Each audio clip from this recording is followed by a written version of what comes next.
Hey guys, welcome back to my channel. In today's video I am going to be showing you all how I achieve this braid out on my hair. I am starting off with clean hair. If you haven't seen my wash and go routine video, I will link it in the cards for you. And I am sectioning off my hair. Sections are just my best friend. And getting right in, we are starting off with the Camille Rose Honey Hydrate leave-in. This is by far my favorite leave-in. It just has that thick consistency, and my hair loves thick products. I will be trying thinner products in the future, but for now, I am in love with thick consistency products, and I feel like this leave-in just melts in my hair. And this is the Shea Moisture Curl Stretch Pudding, and it is pudding, you guys. It is thick, but my hair literally eats up the product. And although you see like white residue on my hair right now, literally the next morning, you guys, you are not going to see that on my hair because my hair eats it up and my hair actually really loves it. I do like to take my time working the products through my hair. I do have low porosity hair, so this requires like a lot of motioning with the hands, making sure the products are getting into that cuticle. And I like to go on top with an oil. My favorite oil, or one of my favorite oils right now, is the Wild Hair Growth Oil. I really love the oil, and I feel like it does good with my hair, so I'm just making sure I work those products in. And I am going to start sectioning my hair. I did not mean for these parts in the back to be super crisp, but they're not going to matter much when I fluff at the end of the video. But I like to start off by finger detangling, and then I will go in with my dimming brush. This helps define my curls a little bit, and it also just kind of makes the time go by a little quicker for me by having a tool that I can use to detangle my hair. So I wanted to try out this custard today by Natural All, and I want to put it on top of the braid out to see if I am able to get a little bit more definition. I am not by any means using a lot of this product because I am not for sure if it's going to flake or not. So I only use a little bit of this product, and as you can see, I am going back through and using my dimming brush to rake that product through. And another reason I like using a detangling tool is because it also helps me distribute the products evenly throughout my hair, which I am so grateful for. But as you all can see here, I am beginning to plait, and I am only doing medium sections. I have found that with braid outs, it's easier for me to do medium sections or large sections because I just have the best results instead of doing them too small. And I'm trying to braid as tightly as possible because that is how you get the most definition out of the braid. And I'm going to finish this braid with a twist. One thing that I wish I would have done differently, I wish I would have started twisting halfway through because I feel like I would have got more of the definition I was looking for in the end. But definitely finish off with a twist if you are looking for those coily ends instead of crinkly ends, if that makes sense. But if not, you all would understand what I'm saying at the end of this video.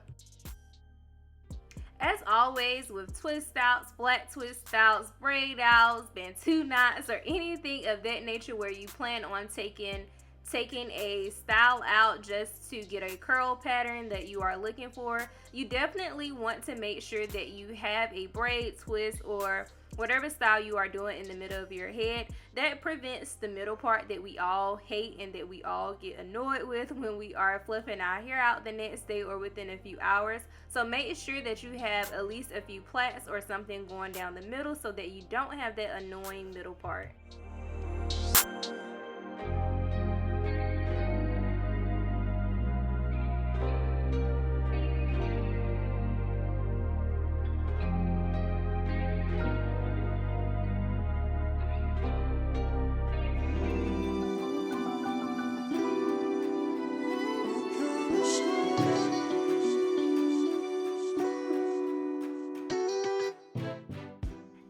We are going to continue this process over the rest of our head, and as you all can see, I like to moisturize with my three main products in big sections, and I try to make sure that I distribute them across the entire section as much as I can because as you all can see, this hair is thick and it's short and it is low porosity, so I do my best to make sure that the strands are coated. But I like to make sure that when I'm breaking them down and before plaiting the sections, smaller sections up, I like to make sure that I am re-wetting the hair detangling and also adding the custard in the smaller sections, because that's how I make sure that the product is going on every single strand possible.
So I have approximately 9 plaits across the front of my head, and I believe about 8 in the back.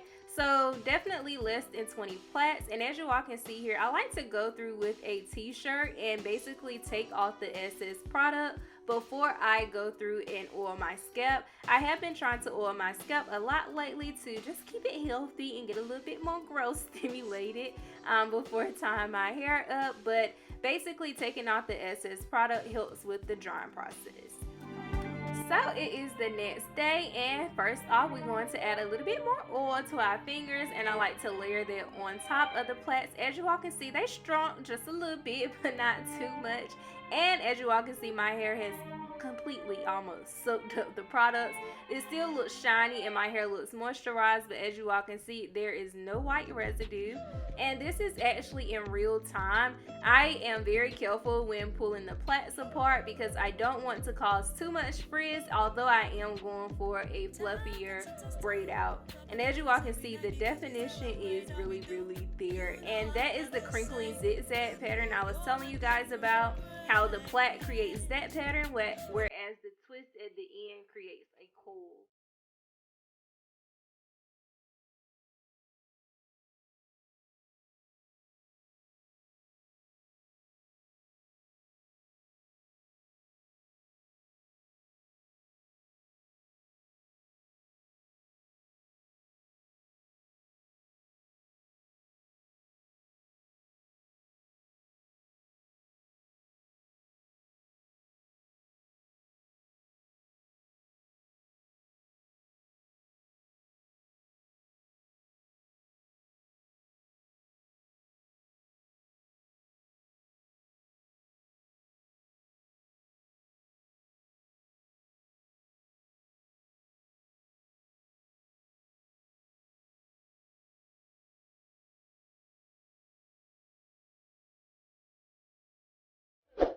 So moving on to separating, as you all can see here, I like to pull the section and then see where it naturally separates. Now you guys, for this style, I had some very stubborn pieces, so I may only separate twice, and then I'll probably just leave it alone if I feel like it's not ready to be separated, to prevent too much frizz from going on. But here is a perfect example. When you stretch it out, sometimes the curls naturally separate on their own, and you can see a little bit of division between the pieces and between the sections, and you just want to make sure that you give the ends a coil, and this kind of reinforces the curl that you have at the ends of your hair before moving on.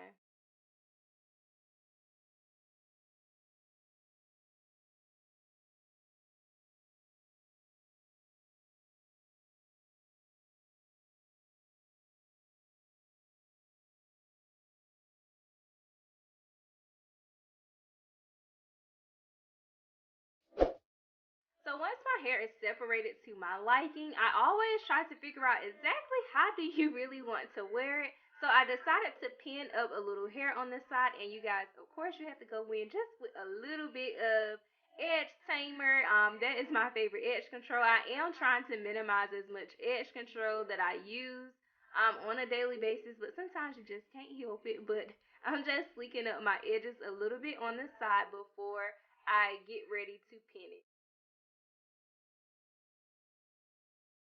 So I like to take one bobby pin and go in one direction, and I like another bobby pin to go in the opposite direction.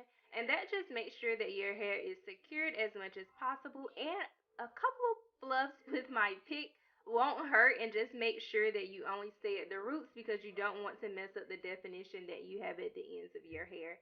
And that is pretty much it, you guys, for the final look. I am calling this my fluffy braid out. It looks fluffy. I feel like I could have gotten a little bit more definition, but I am completely satisfied with it because I have been so in love with fluffy twist outs and braid outs lately. And yes, that is it for this video, you guys. I can't wait to see you all in my next one. See ya.